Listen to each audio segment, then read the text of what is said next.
The first time I realized the association could take my car, it wasn't some dramatic meeting or a shouting match. It was a clean sheet of paper taped to my driver's side window, fluttering in a cold morning breeze.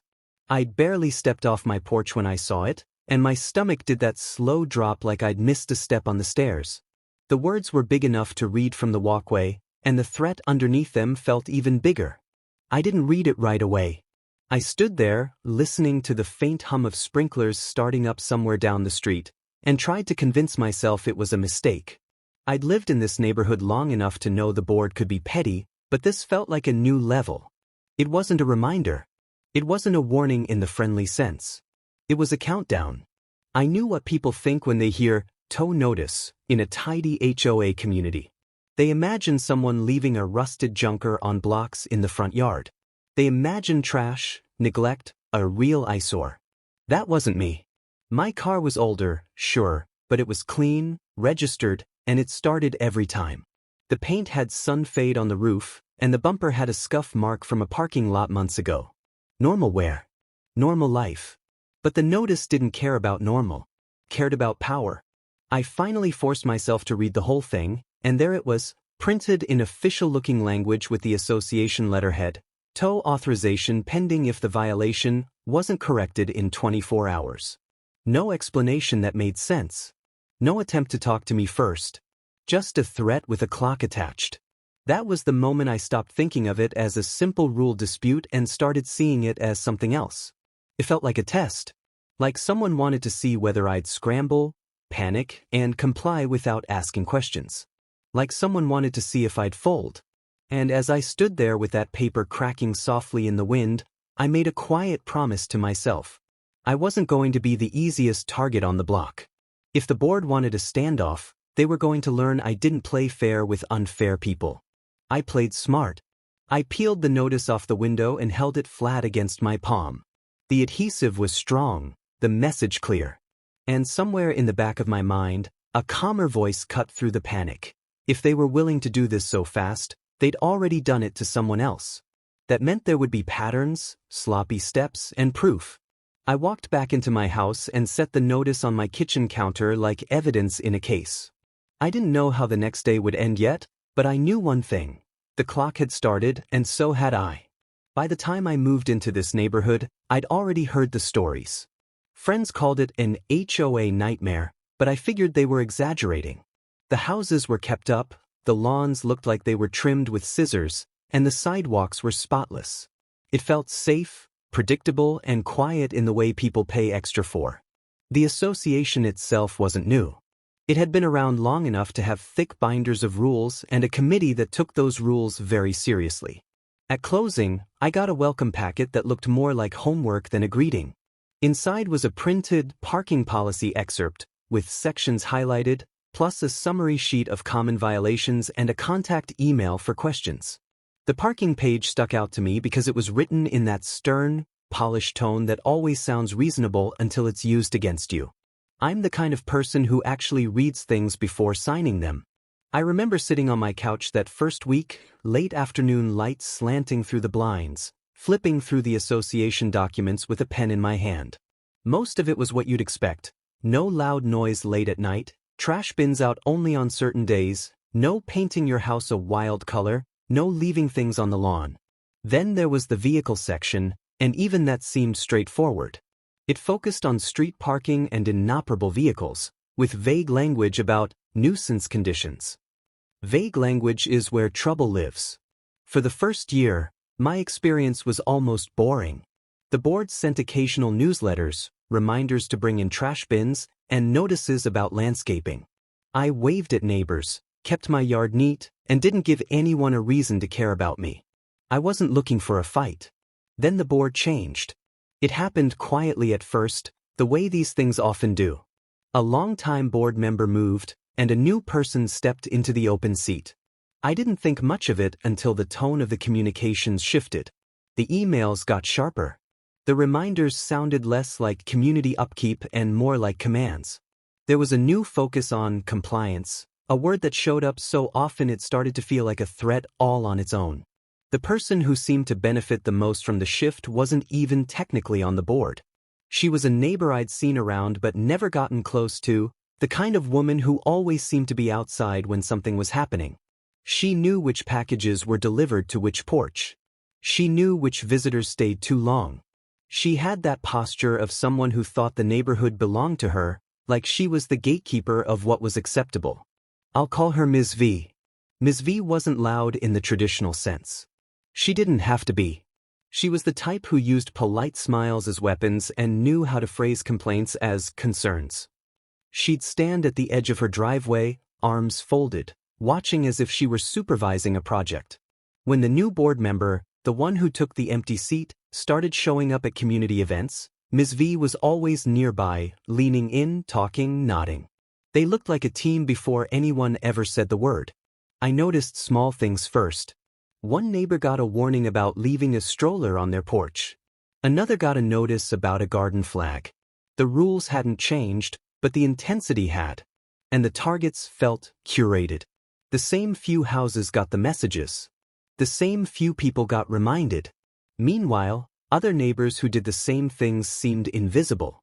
Selective enforcement is a special kind of cruelty because it makes you question your own reality. You look around and think, maybe I'm the only one doing this wrong. Maybe I missed something. Maybe I deserve the notice. That doubt is the point. I didn't connect it to myself until the day Ms. V looked at my car and then looked away like she'd already made a decision. My car was parked in my driveway, exactly where it always was. It wasn't blocking anything. It wasn't leaking oil. It wasn't on the street. It was simply there, visible from the road, and apparently that was enough. That was when I started hearing the subtle social pressure too. The way some neighbors avoided eye contact after board emails went out. The way conversations stopped when someone walked up. The way people acted like the association was a storm you didn't discuss, you just endured. It's hard to feel isolated in a neighborhood full of houses, but an HOA can make it happen. They don't need fences. They use fear.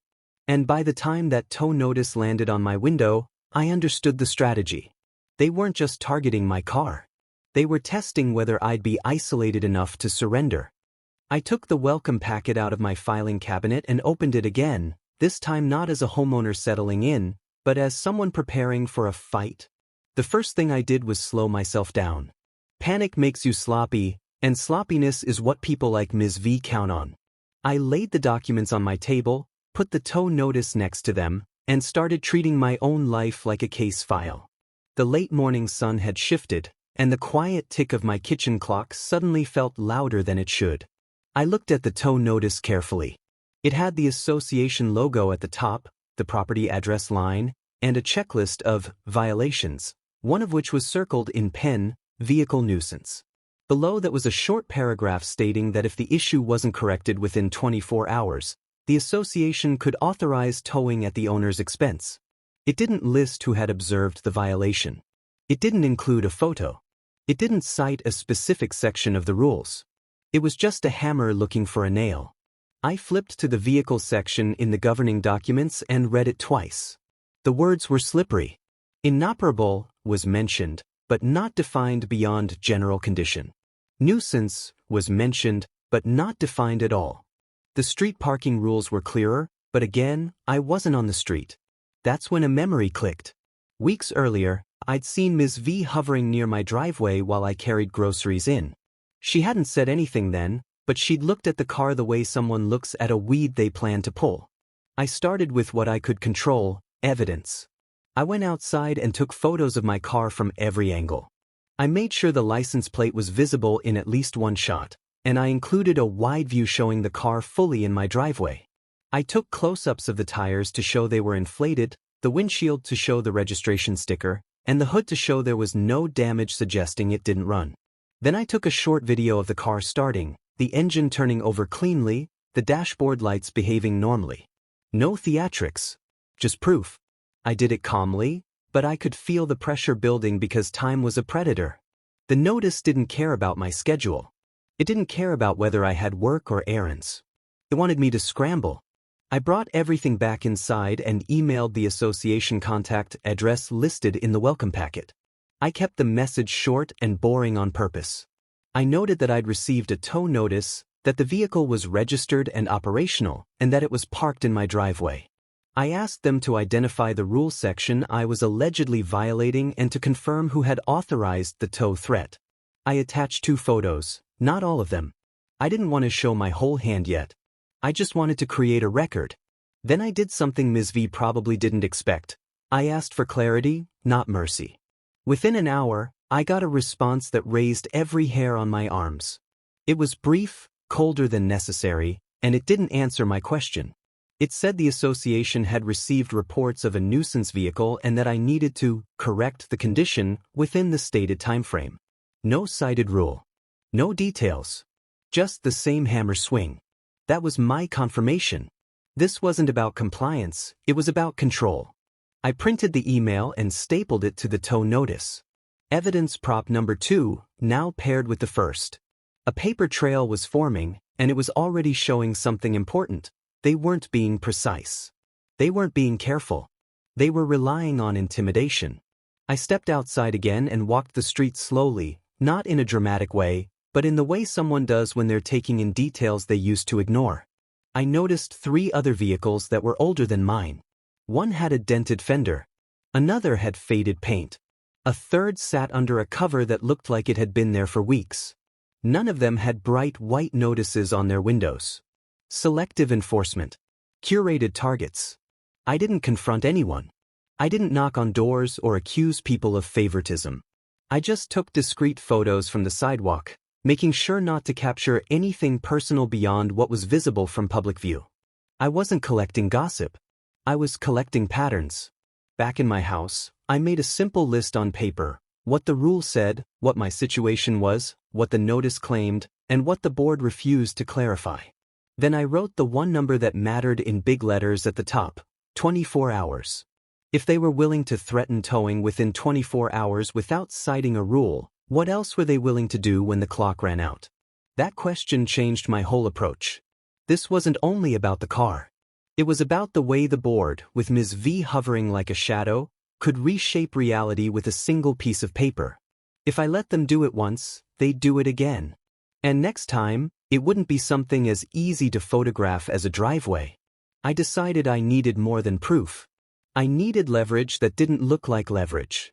So I called the association's management line and left a calm message asking for a written explanation of the violation and the process for disputing tow authorization. I didn't threaten. I didn't get emotional. I just asked for the steps. Again, the point was to create record, to show I was trying to follow procedure. Then I pulled up the board meeting agenda from the last neighborhood email. It was attached as a PDF, and I remembered skimming it before. This time, I read it carefully.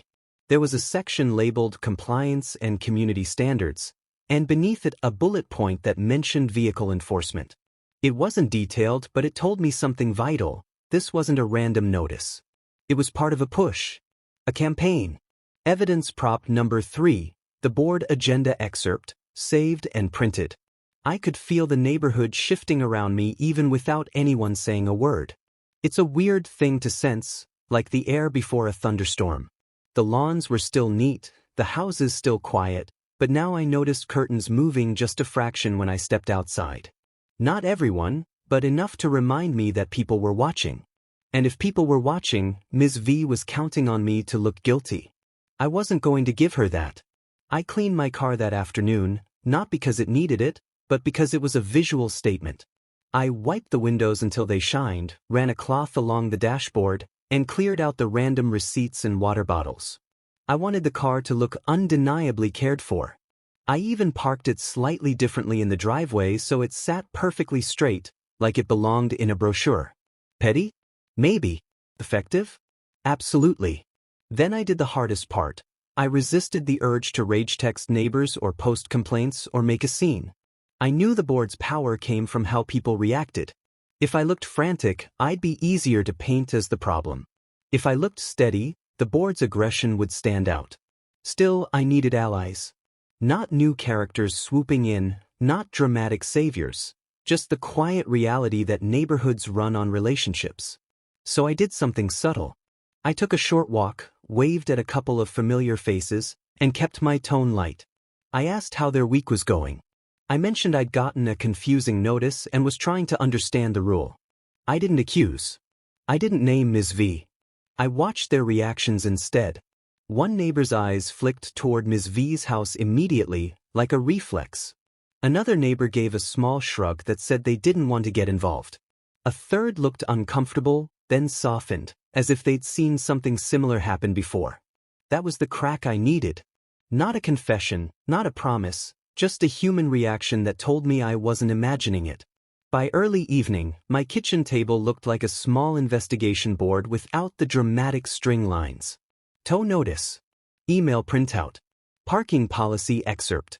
Agenda PDF. Photos saved in a folder with the date. A simple timeline written in pen. The best part was that none of it was loud.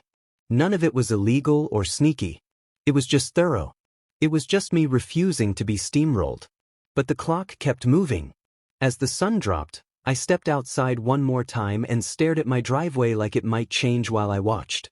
The sky had that washed-out orange glow that always makes everything look calm even when it isn't. Somewhere down the street, I heard a heavy engine rumble briefly, then fade. Maybe it was just someone coming home. Maybe it was a delivery truck. Or maybe it was a sound my brain was turning into a threat because the deadline was sitting in my chest like a stone. I went inside, locked my door, and set my phone face up on the counter. If the association responded, I wanted it in writing. If they called, I wanted a record that they tried. And as I looked at the pile of paperwork again, one thought settled in with cold clarity. If they wanted me isolated, the best counterplay was to become undeniably visible, on paper, in process, and in the quiet awareness of the neighbors around me. Because if a tow truck showed up tomorrow, it wouldn't just be my car they'd be taking. It would be my right to exist here without being targeted. And I wasn't ready to hand that over. By the time the evening settled in, I wasn't just worried about a tow truck anymore. I was worried about what the board would do if they realized I wasn't panicking the way they expected. The porch light threw a pale cone across my driveway.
And there, buried in the middle, was a line that made my hands go cold.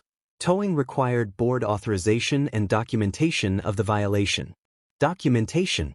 That meant photos, logs, something objective. Not just Ms. V's concern. Not just a report delivered with a polite smile. Evidence prop for the Escalation Act. The Enforcement Guidelines attachment, saved and printed. I read the line twice to make sure I wasn't imagining it. Then I compared it to my tow notice. The notice didn't mention board authorization. It didn't cite a violation log. It didn't include evidence.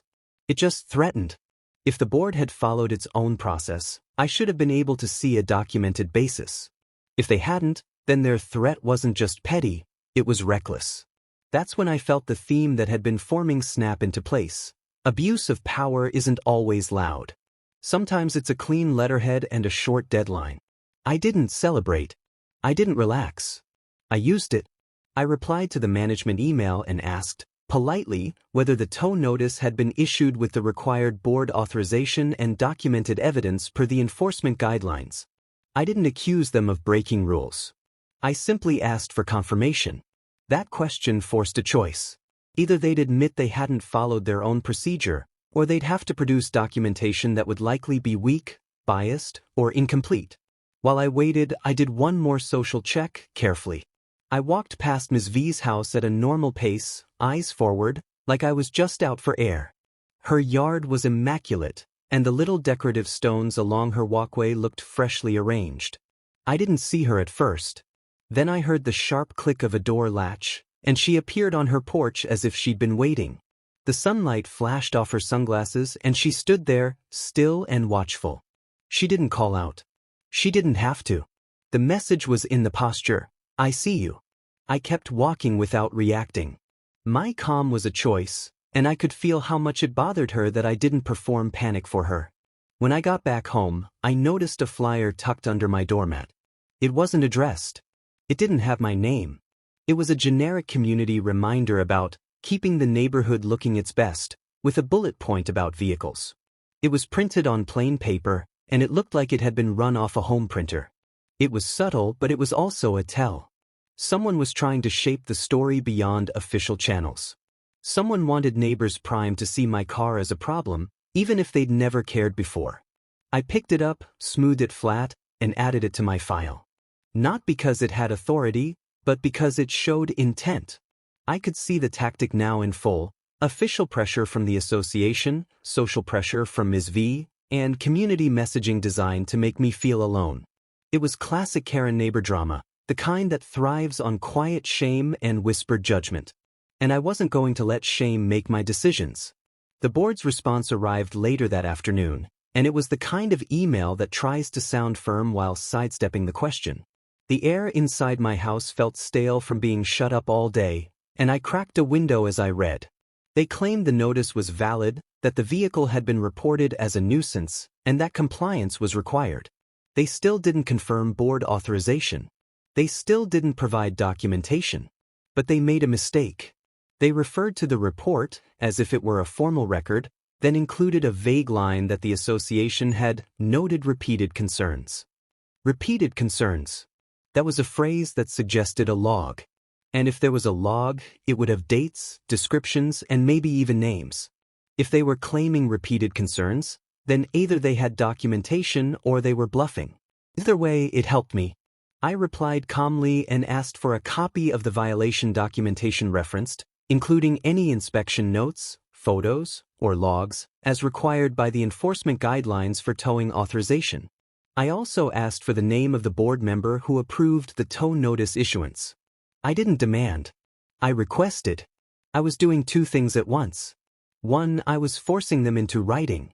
Two, I was setting up a situation where their refusal would look unreasonable. Then the social pressure spiked. A neighbor I barely knew walked past my driveway with a stiff little nod that felt rehearsed. Another neighbor avoided looking at me at all. And when I went to check my mail, I saw Ms. V in her driveway, talking to the new board member, the one who'd joined recently. The sky had turned hazy, and the heat shimmered faintly off the pavement. They paused when they saw me, not abruptly, but just enough to register. They were talking about me. That was obvious. But what mattered more was that they wanted me to know they were talking about me. Isolation isn't just about being alone, it's about being watched without being understood. It turns your own neighborhood into a stage where you're expected to perform guilt. I refused to perform. Instead, I went back inside and focused on the only audience that mattered, the record. I wrote a short, factual note about what I'd seen, careful not to interpret it as proof of wrongdoing. Observed Ms. V and new board members speaking near driveway. Conversation paused when I approached. That was it. No assumptions. Then I did something that felt almost silly but was actually strategic. I reviewed the enforcement guidelines again and highlighted the towing authorization requirement. I also highlighted the line about documenting violations. I wanted those words visible, not buried. Then I composed a final email for the day, summarizing the timeline in a few bullet points and reiterating my request. Provide the cited rule, provide the documentation, confirm board authorization. I attached the photo of my car in the driveway again, and I attached a screenshot of the relevant section of the enforcement guidelines. This was the moment where the association's abuse of power started to show itself clearly. If they were acting properly, they'd respond with a clear citation, clear documentation, and a clear process. If they weren't, they'd keep leaning on the deadline and hope fear would fill the gaps. And in my case, fear wasn't filling anything. Paper was. If the board couldn't produce the required documentation, then towing my car wouldn't just cost me convenience, it would put them on the hook for consequences they didn't want to face. That thought didn't make me reckless. It made me careful. I stopped chasing answers that day and started preparing for a scenario where they tried to tow anyway. I made sure my car keys were in one place. I kept my phone charged. I positioned myself so I could see the driveway easily from inside without looking like I was staging a watch. I didn't sit at the window. I moved through my normal evening routine, but my awareness stayed sharp. Then, just as the sun began to sink and the streetlights flickered on, I heard a low engine idle somewhere close. The sound wasn't constant, it lingered, then drifted. I couldn't see the vehicle from where I stood, but my body reacted like it knew what it might be. I stepped outside casually, as if I was taking out trash. The air felt heavy and warm, and the street was quiet in a way that made small sounds stand out. There was a truck down the block, not clearly marked, sitting for a moment as if waiting for something. It moved on after a minute. Maybe it was nothing. Maybe it was the beginning of something. Either way, it pushed me to tighten my plan. Because the worst part of power abuse isn't the action itself, it's the uncertainty it creates. It makes you imagine the worst, and then it punishes you for reacting. I went back inside and wrote one more line on my timeline. Possible tow vehicle observed, no action taken. Monitor. The next morning, the association sent a message that wasn't directly about me, but it might as well have been. The email went to the entire community, reminding everyone about parking standards and community appearance. The tone was upbeat on the surface, but the timing was sharp, like a knife hidden under a napkin. Outside, a leaf blower whined in the distance, and the noise felt almost mocking. Reading it, I realized Ms. V had likely pushed for this. It was a classic move. Turn a private enforcement action into a public lesson, so your target feels like everyone is judging them. I didn't forward it to anyone. I didn't respond publicly. I saved it as a PDF and added it to my file. More proof of social shaping. Then, finally, I got the response I'd been waiting for. The management contact emailed me a violation log excerpt. It was a single page with entries describing my vehicle as nuisance and unsightly, listed multiple times over a short period. The log had no photos attached, no objective measurements, just descriptions. And the most telling detail was the way it was written. The phrasing was consistent, almost like the same person had typed every entry. I stared at it, the paper bright under my kitchen light, and felt anger rise. Not because of what it said, but because of what it represented. Someone had been building a case against me quietly, trying to create the illusion of repeated, community-wide concern. But the log excerpt gave me something even better than anger, a weakness. If the same person wrote the entries, it wasn't the community. It was one voice trying to sound like many. I replied, politely, and asked who had made each report. I also asked why the log entries didn't include photo documentation, given the towing authorization requirement. Then I asked again for the third time whether the board had formally authorized towing. This time, the response was different. It was slower. It was cautious. It said the board would review the matter and that no tow would occur pending review. That phrase was a retreat disguised as a delay. They were backing off without admitting they'd overstepped. And that was when I understood something important. They weren't all-powerful. They were just confident that no one would challenge them. But Ms. V wasn't done. Because that afternoon, I felt the social isolation tighten like a drawstring. A neighbor who used to wave didn't. Another neighbor moved their trash bin as if creating distance from my driveway. And when I stepped outside to grab a package, I noticed two people on the sidewalk glance at my car and then glance at each other, as if sharing an inside joke. That wasn't accidental. It was a narrative being fed. I could have confronted it. I could have walked up and asked what was so interesting. I could have demanded they stop gossiping. But that would have made me look defensive, and defensiveness is easy to twist into guilt. Instead, I did the opposite. I looked calm. I looked normal. I smiled like I had nothing to hide because I didn't. Then I went inside and wrote down what I'd seen, again neutrally, and added the community email to my file. The association threatened towing without citing a rule, then dodged every request for clear documentation and authorization. When they finally sent a violation log excerpt, it read like one voice trying to sound like a crowd, and their sudden, pending review, felt like a quiet retreat. That pending review message should have made me relax, but it didn't. It felt like a pause, not an end. The sunlight in my living room shifted as the day wore on, turning the walls a warm gold, and I kept thinking about Ms. V's posture on her porch, about the way power doesn't like being questioned.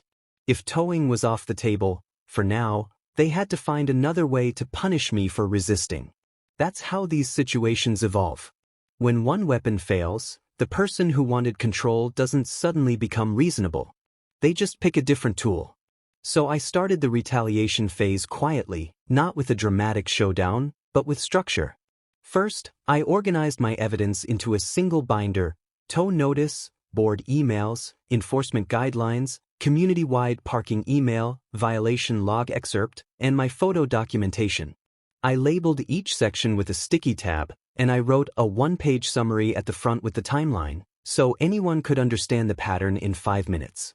Second, I drafted a short, formal letter requesting a hearing or review under the association's dispute process, using their own language from the enforcement guidelines. I didn't threaten. I didn't demand punishment. I requested a clear determination and asked for the specific rule citation in writing. I also asked that any future enforcement against my vehicle be paused until the dispute was resolved. This wasn't about being dramatic. It was about forcing the board into the light. Third, I started building social leverage in a way that didn't look like leverage. I didn't rally neighbors with speeches. I didn't spread rumors. I did something simpler. I became a calm, reliable source of facts. When a neighbor asked casually what was going on, I didn't unload. I said I'd received a tow threat, asked for the rule citation, and requested documentation per the association's own guidelines. Then I stopped talking. That pause was powerful. It made people fill in the blank with their own discomfort about how easily it could happen to them. I could feel the neighborhood recalibrating. People didn't suddenly become brave, but I sensed curiosity replacing pure fear. The board's control relied on silence, and curiosity is the first crack in silence. And if Ms. V thought she could shame me into compliance, she was about to learn how quickly shame backfires when the paper trail becomes public record. I set my binder on the corner of my kitchen table where I could grab it fast, and I looked out at my driveway one more time. My car sat there, unchanged, ordinary, and somehow that ordinariness became its own statement. I wasn't moving it to make them comfortable. The standoff had started as a single notice with a deadline, but now it had become something bigger, a test of how far a board and its favorite ally could push a homeowner before the homeowner pushed back with proof. And the next move wasn't going to come from them alone. It was going to come from me, on purpose, with a plan. That night, I slept lighter than usual. The air conditioner clicked on and off with a steady rhythm, and each time it cycled, I woke up for a second and listened for something else. An engine outside, footsteps on the gravel, any sign that pending review had been a lie. Nothing happened, but the tension didn't leave. It sat in my chest like a held breath. By morning, I had a strange kind of clarity. The board hadn't just targeted my car, they tested whether I could be controlled by confusion and a ticking clock. I'd responded by turning confusion into paperwork. Now I needed to turn paperwork into pressure. I scanned every printed document into a single PDF, then saved it in my folder and backed it up. I wrote a cover page that summarized the timeline in clean, neutral bullet points. Tow threat issued, rule citation requested, documentation requested, enforcement guidelines obtained, violation log excerpt provided, board stated pending review. I included timestamps from emails and labeled attachments. Then I emailed the packet back to the management contact with a simple message. I am requesting formal review under the association's dispute process, and I am asking the board to confirm in writing that no towing action will be authorized regarding my vehicle while this review is pending. That request did two things. It created a clear boundary, and it created a record if they crossed it. The retaliation phase wasn't about yelling or revenge fantasies. It was about taking away their ability to operate in shadows. Later that afternoon, a response came from the association that was noticeably more careful than before. The wording was still stiff, but it finally referenced a specific policy section in the enforcement guidelines about the dispute process. It said the board would schedule a compliance review and that I could submit materials. It also said that no towing would occur while the review was pending. There was the line I'd been trying to force into existence. I printed that email, highlighted the sentence, and tucked it into the front of my binder like a shield. If anything happened to my car now, it wouldn't be miscommunication. It would be defiance of their own written statement. That should have been the end, at least for the towing threat. But the moment the board felt me regain control, the social pressure shifted from fear to punishment. It happened in small ways. A neighbor who used to chat near the mailbox suddenly hurried inside when I approached. Someone on the street posted a passive-aggressive note on the community bulletin board about respecting appearance standards. I didn't know who wrote it, but I knew who benefited from it. And Ms. V, she moved from watchful to active. The next morning, I found a new notice tucked under my door, not taped to my car this time. It was a courtesy reminder about exterior appearance, with a vague reference to driveway presentation. It didn't mention the car directly, but it was clearly aimed at me. It felt like a punishment for not complying quietly the first time. I added it to the binder anyway. Then another notice came 2 days later about noise concerns during early morning hours. I don't play loud music. I don't run power tools at dawn. The only consistent noise around my place was the occasional delivery truck, the same as everyone else. They were throwing spaghetti at the wall. They wanted something to stick. This is the part people don't understand until they live it. A board doesn't have to win the original dispute to make your life uncomfortable. They can bury you under paperwork and implication. They can make you feel watched, judged, and exhausted. They were trying to wear me down. So I changed the game again. Instead of responding to each new notice as if it were separate, I treated them as a pattern. I emailed the management contact and asked for documentation on each complaint, including dates, specific descriptions, and the identity of the reporting party if allowed by policy. I asked for objective evidence, not vague claims. That one request made the notices slow down. Not stop, but slow down. Because objective evidence is hard to fake when you're used to operating on whispers. By then, neighbors had started to notice something else too. The board wasn't just enforcing rules. It was churning out vague notices like a machine. People could ignore 1 or 2 reminders. They couldn't ignore a pattern of constant pressure. I didn't go door to door. I didn't campaign. I just became visible in the most boring way possible. I attended the next board meeting and sat quietly with my binder on my lap. The meeting wasn't in someone's house or a community clubhouse with a fancy sign. It was held in a plain shared space with folding chairs and fluorescent lighting that made everything look harsher than it needed to. The room smelled faintly like printer paper and stale coffee. Board members sat at a table with stacks of documents, and the management contact sat beside them, tapping at a laptop.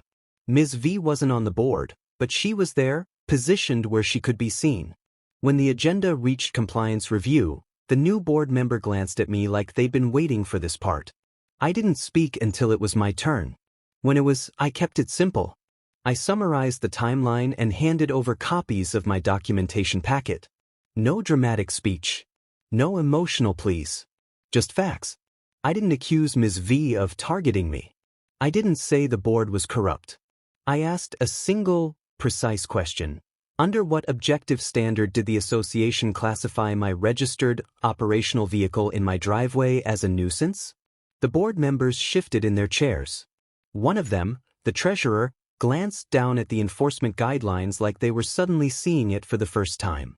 The management contact cleared their throat and said the board relied on reports and visible conditions. Visible conditions. That was still vague. So I asked my second question. What visible condition, specifically, did they document? And where was the photo or inspection note required for tow authorization? That's when the energy in the room changed. Because they didn't have it. They had a log excerpt with subjective descriptions, but no photo evidence. No measurable standard. No inspection note. And the more they tried to talk around it, the more obvious it became that the threat had been premature at best, weaponized at worst. I watched the faces in the audience. A couple of neighbors looked surprised. One looked annoyed, but not at me, at the board. Curiosity had shifted into discomfort, and discomfort is dangerous for people who rely on unquestioned authority. Ms. V's posture tightened. She stared at me like I'd broken an unspoken rule by not being embarrassed. The board promised to review their enforcement approach and said they would close the towing matter pending updated documentation. They didn't apologize. They didn't admit wrongdoing. But the shift was there. They had moved from certainty to caution.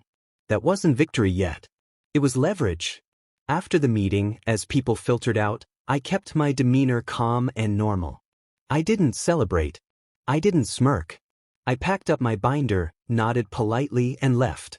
The night air outside felt cooler, and the streetlights threw long shadows across the sidewalk.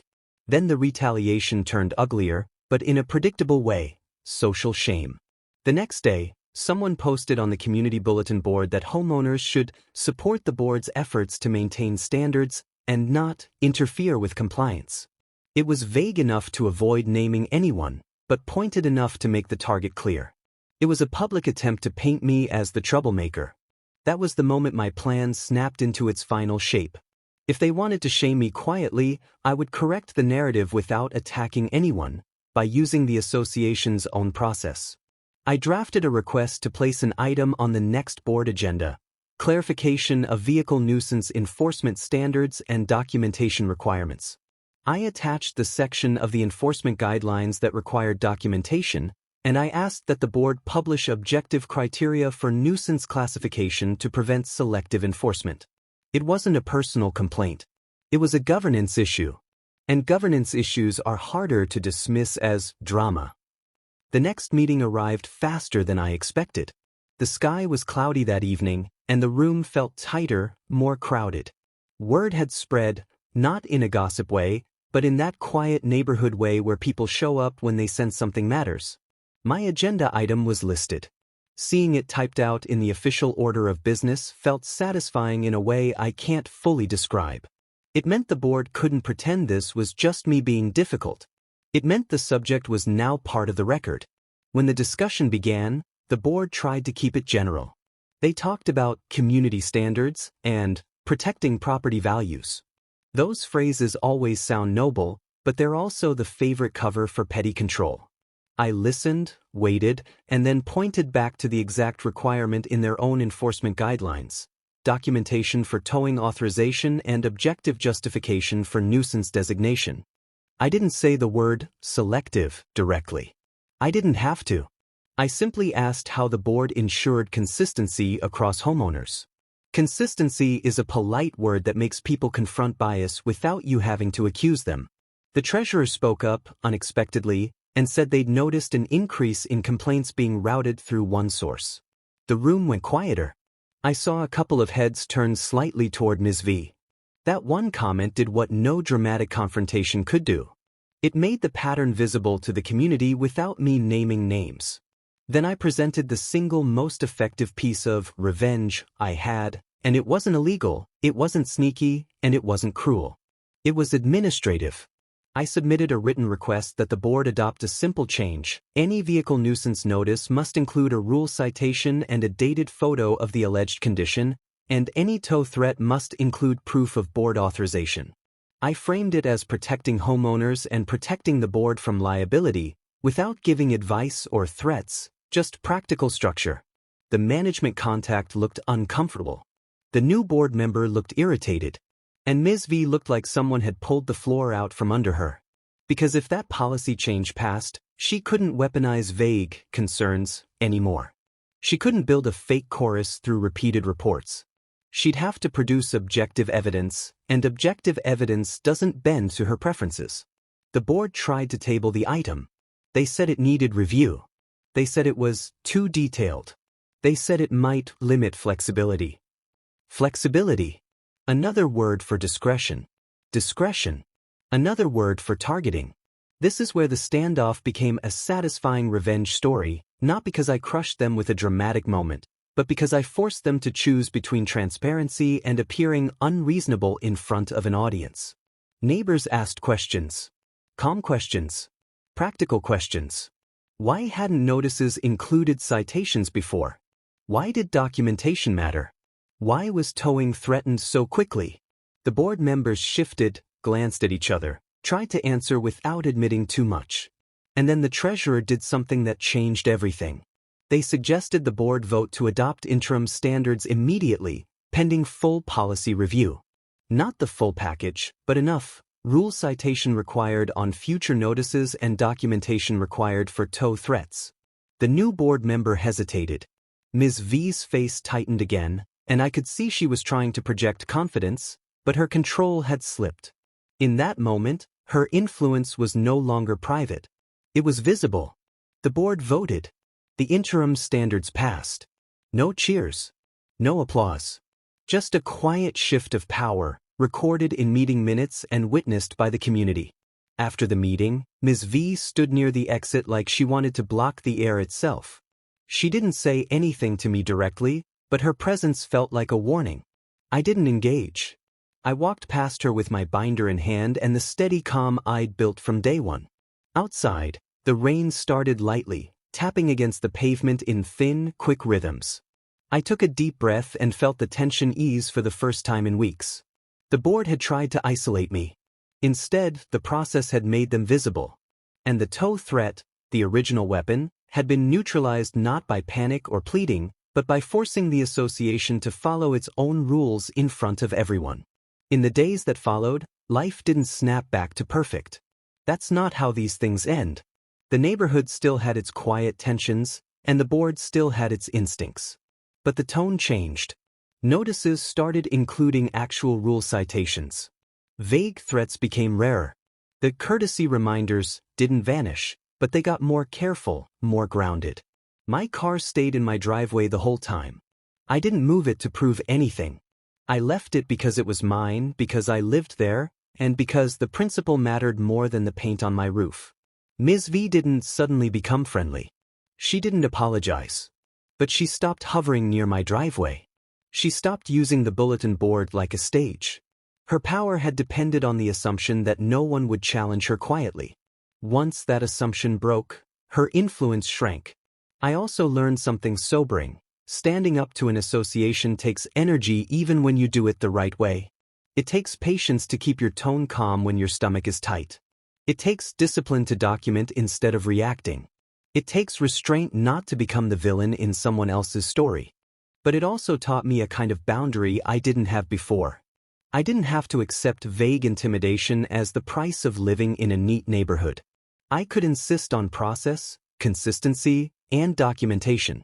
Not as a crusade, but as a baseline for being treated like a person instead of a problem. I filed the binder away in my cabinet, but I didn't throw it out. The paper trail wasn't just a defense. It was a reminder: power hates clarity. If this tow truck standoff felt like your neighborhood's favorite game, please like, share, subscribe, and turn on notifications. Then comment your own HOA experience below, especially the pettiest rule you've faced. Thanks for watching. Even after things cooled down, I kept noticing little signals that the board was looking for its next target. Control doesn't disappear, it just waits for a softer place to land. And while my situation forced them to tighten standards, it also taught certain people a new strategy. If you can't win with towing threats, you win with paperwork. A week later, I saw a fresh notice on someone else's door. Nothing about vehicles, but something equally vague and equally fast-moving. The homeowner looked confused, not angry yet, just confused in the way I'd been at the beginning. The board's tone was familiar, and the silence around it was too. I didn't insert myself into their situation. I didn't become some neighborhood crusader. But I did feel that old tension return, not for myself, but for what I now knew was possible. Because once you recognize how an HOA can turn everyday life into a compliance trap, you start seeing the patterns everywhere. And you start wondering who's next.